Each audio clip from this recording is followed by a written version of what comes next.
დილამშვიდობის მეგობრებო, ჩვენი კლასტერ ბრეიკი გრძელდება და ჩვენ ვაგრძელებთ თემას, რომელიც არის პარტნიორული ურთიერთობები წყვილში. შეგახსენებთ, რომ კლასტერ ბრეიკის ეს ციკლი ეძღვნება მთლიანად ამ თემას და ერთი ძალიან მნიშვნელოვანი საკითხი, რომელიც ხშირად მუშაობს პარტნიორულ ურთიერთობებში და რა თქმა უნდა მუშაობს ნეგატიურად. ეს არის მომთხოვნელობა ურთიერთობაში, როდესაც ერთი პარტნიორი მუდმივად რაღაცას ითხოვს მეორე პარტნიორისგან.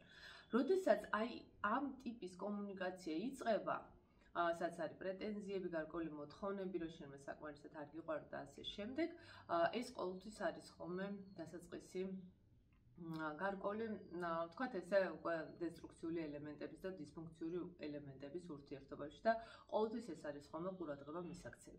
აქ ძალიან ხშირად მუშაობს სქემა, რომელიც შეიძლება გამომდინარეობდეს ორი მიზეზით. პირველი ეს არის ისევ და ისევ მშობლის როლის ჩანაცვლება, ანუ ეს პარტნიორი, რომელიც არის მომთხოვნი ურთიერთობაში, თავის ბავშვობაში ანაცვლებდა მშობლებს, ჩვენ ამაზე ვისაუბრეთ პერენტიფიკაციის სქემაზე, ან ეს შეიძლება იყოს მიჯაჭვულობითი აშლილობა, ანუ მაგალითად ბავშვი გრძნობდა ბავშვობაში, ეს შეიძლება ფაქტობრივად ესე იყო, ან მის აღქმაში იყო, რომ არასაკმარისად ყურადღება ექცეოდა, რომ არ ჰქონდა ხელმისაწვდომობა თავის მშობლებთან და მას დაუბრუნდა ეს მოთხოვნები. ანუ ძალიან ხშირად ეს მოთხოვნები არის ბავშვობაში დაგროვილი მოთხოვნები, რომელსაც რა თქმა უნდა მე ადამიანი პარტნიორულ ურთიერთობებში ცდილობს რომ აინაზღაუროს. ეს ძალიან კარგად უნდა გვესმოდეს. ეს მოთხოვნა, ანუ მთავარი ადრესატი ამ მოთხოვნის, როგორც წესი არის ხოლმე მშობელი, ან დედა, ან მამა. მაგრამ რამდენადაც იქ ეს ვერ ხერხდებოდა, ამის მოთხოვნა და ვერბალიზირება, ეს იყო დაგროვილი და გადმოვიდა პარტნიორულ ურთიერთობებში. ძალიან მნიშვნელოვანია თუნდაც ამის გამიჯვნა, რომ ამის ადრესატი სულ სხვაგან არის და ეს ადამიანი, ჩემი პარტნიორი, ამ შემთხვევაში არაფერ შუაში არ არის. ესე იგი, როგორც თქვით, ეს როგორც წესი არის დაგროვილი ბავშვობაში და მე გადატანილი გარკვეული პროექცირება ხდება ამისი უკვე პარტნიორზე და მომთხოვნი პარტნიორი ყველაფერს გააკეთებს იმისთვის, რომ მისი ბავშვობის სქემა განმეორდეს მის პარტნიორთანაც. ანუ მისი ბავშვობა არის ნორმა, ნებისმიერი ადამიანისთვის რა მძიმე ბავშვობაც არ უნდა გქონდეს, არაცნობიერ დონეზე ის მაინც ნორმა არის.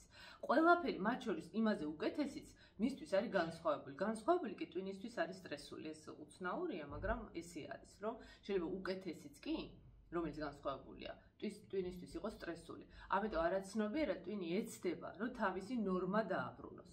ამიტომ ეჭვიანობის სქემა, ძალიან გავრცელებული პრობლემა ურთიერთობაში, ხო? მოთხოვნა არის იმისი, რომ არ წახვიდე, არ მოხვიდე, არ იმუშაო და რა ვიცი, ბევრნაირად შეიძლება იყოს შეზღუდვა პარტნიორს. რა თქმა უნდა, ეს არის იმის შიში, რომ მიატოვებს პარტნიორი. ამის უკან დგას მიტოვების შიში, ბუნებრივია. ეხლა ძალიან საინტერესოა, საიდან მოდის ეს მიტოვების შიში და ეხლა მე მგონი რთული გამოსაცნობი არ არის, რომ ესაც ბავშვობის სქემა არის. როცა ხდება ხოლმე ესეთი მიტოვების შიშით ურთიერთობა და ეს ეჭვიანობაში არის ხოლმე გამოხატული, ის ვინც ეჭვიანობს, მაგალითად სქემისთვის ავიღოთ, რომ მამაკაცი ეჭვიანობს ქალზე, ზუსტად იგივე იქნება თუ ქალი ეჭვიანობს მამაკაცზე. თქვათ მამაკაცი ეჭვიანობს ქალზე, ამ შემთხვევაში მამაკაცი გარკვეულწილად მას აბრალებს ემოციურად, თქვათ, იმას რომ მიატოვებენ, ამის შიში აქვს, მას მოლოდინი აქვს იმისი, რომ მისი პარტნიორი მიატოვებს, ქალში კი ეს ბადებს უნდობლობის განცდას და შესაბამისად მას აგდებს არაცნობიერად, მინიმუმ შეიძლება ცნობიერადაც დანაშაულის გზნობაში. ანუ ამ შემთხვევაში მამაკაცი არის დომინაციური, ქალი არის მსხვერპლის როლში. მაგრამ ეს ქალი აუცილებლად გრძნობს იმას, რომ მამაკაცის მხრიდან არაცნობიერ დონეზე, არავერბალურ დონეზე არის მოთხოვნა სწორედ რომ მიტოვების, იმიტომ რომ ამ სქემით განმეორდება მისი ბავშვობის სქემა, როდესაც ის გრძნობდა თავს მიტოვებულად დედისგან. ეს პარადოქსია. შეიძლება გეჩვენოთ, რომ პარადოქსია, მაგრამ არც ისეთი იშვიათი სქემა არის ხოლმე. ძალიან ხშირად ეჭვიანობის უკან, რა თქმა უნდა, არის ხოლმე მშობლების მოდელი. ერთ кейსს ძალიან მოკლედ მოგიყვებით ჩვენი პრაქტიკიდან, ჩვენთან მოვიდა ქალბატონი, რომელიც რამდენჯერმე იყო ქორწინებაში, რამდენჯერმე იყო სერიოზულ ურთიერთობებში და ის ამბობდა, რომ ყველგან მეღალატეს და მოკლედ ერთი სიტყვით ამბობდა, რომ მქონდა პათოლოგიური ეჭვიანობა, ეს როგორც პრობლემა და ნამდვილად ახლა რასაც ყვებოდა, ეს ნამდვილად იყო უკვე პათოლოგიური გამოვლინება ეჭვიანობის. როდესაც დავიწყეთ კვლევა, აღმოჩნდა, რომ დედა და მამა შორის იყო საკმაოდ დაძაბული, ძალიან რთული, ესეც საბრძოლო ურთიერთობა, მე ვიტყოდი.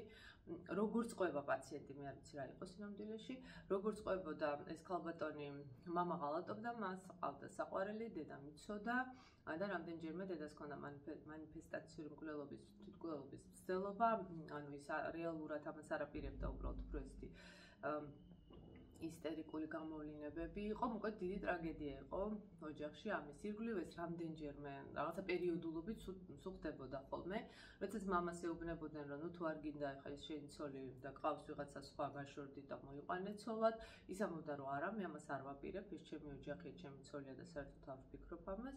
როდესაც ეუბნებოდნენ დედას, რომ ნუ ხო ხედავ, რომ ასეთ მდგომარეობაში ხარ გაშორდი, ისაც ამბობდა, რომ არა, მე ვერ გავშორდები, იმიტომ რომ მე მიყვარს ჩემი ქმარი. ამ ოჯახში აღეზარდა 3 შვილი და ერთ-ერთთან მისთან ჩვენ მუშაობდით, მასთან, ისე როგორც სხვებთან სხვათა შორის, დაჯდა ესეთი აქსიომა, რომ სიყვარული არის ღალატი.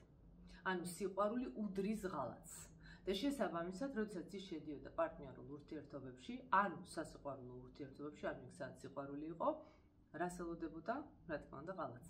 ამიტომ იწყებდა ამის ძებნას, რამე თუ მისთვის ეს იყო იმდენად მნიშვნელოვანი, როგორც ერთ-ერთი შემადგენელი ნაწილი სიყვარულის. ანუ თუ არ იყო ღალატი, მაშინ არ იქნებოდა სიყვარულის. ამიტომ ქეკავდა ასე ძალიან, რომ მისი უსაფრთხოებისთვის იყო ეს ძალიან მნიშვნელოვანი. აი ესე ხშირად ხდება ხოლმე. ერთი საკითხი, აი არის ტრანსფერი ქვია ამას, თქვათ, სხვა სახელი ქვია, სხვა ვერბალიზაციით არის დამახსოვრებული ტვინში და მაგალითად აი ესეთი სქემები ძალიან ხშირად მუშაობს, მათ შორის ბავშვების დამღებებში ძალიან ხშირად გვაქვს ესეთი სქემები. აი ასეთ საკითხებს ვეცდებით, რომ მიმოვიხილოთ და ამაზე ვიმუშაოთ ჩვენს ტრენინგებზე, მათ შორის გასვლით ტრენინგები გვექნება მალდივებზე იანვარში. თუ დაინტერესდებით, შემოგვიერთდით კლასტერში, თბილისშიც, მალდივებშიც, მოკლედ სადაც გაგიხარდებათ, ჩვენ ყველგან ვიქნებით მომხარულები თქვენი ნახვის. მე კი წარმატებულ დღეს გისურვებთ.